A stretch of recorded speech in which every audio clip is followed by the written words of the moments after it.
بسم الله الرحمن الرحيم. مساكم الله بالخير أعزائي المشاهدين، وأهلا بكم في نشرة الأخبار الرابعة مساء. وإليكم العناوين. ورود واية لم يصدر، مقتل 2 من الغنم، ولود ناقة ببكرة معاقة، وفاة شرف، ومصرع 3 نقاط. إليكم التفاصيل. ورد الواية صباح هذا اليوم ولم يصدروا لحد الآن، مدري هو بنشر وغرس أو مدري وش جرى له، وسنوافيكم عنه في نشرة الأخبار القادمة.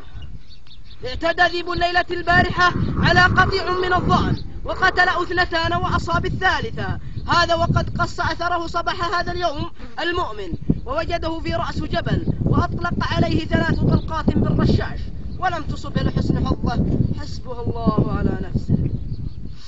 ولدت صباح هذا اليوم شمريخة ببكرة معاقة جسديا، لا ترضع لا من أمها ولا من الرضاعة، وبعد 2 ساعة من حالة الولادة توفت. وقال أحد البدو بأنها مصابة بمرض يسمى الدوام، جعله ما ياتي إن شاء الله الرفيد. انتقلت إلى رحمة الله شرف ظهر هذا اليوم بسبب معاناتها من مرض أبو جريجير لمدة 2 شهرين، واستقبل أهلها جميع التعازي، ألهمهم الله الصبر والسلوان، وأسكنها الله فسيح جناته، إنا لله وإنا إليه راجعون.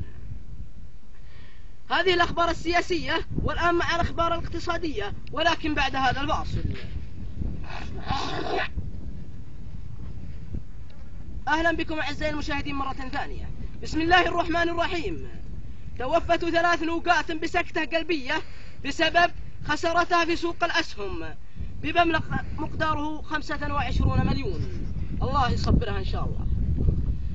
هجمت جميع الأغنام والإبل على شركات الألبان معارضة لها بسبب استخدامها الألبان المراعي والبقر، وسيطرت الإبل والغنم على هذا الموقف، ولبنها يباع حاليا في الأسواق. هذه الأخبار الاقتصادية، وبعد الفاصل مع أخبار رياضية.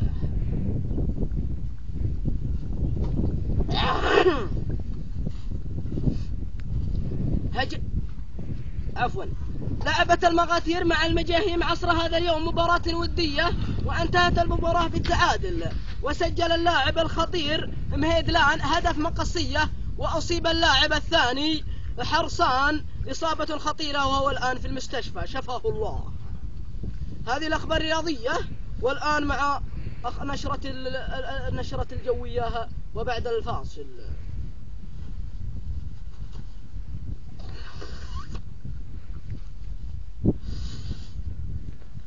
بسم الله الرحمن الرحيم. مرحبا بكم مرة ثالثة.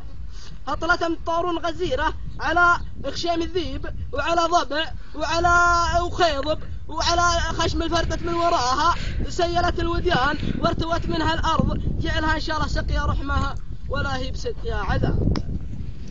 والآن مع درجات الحرارة المئوية.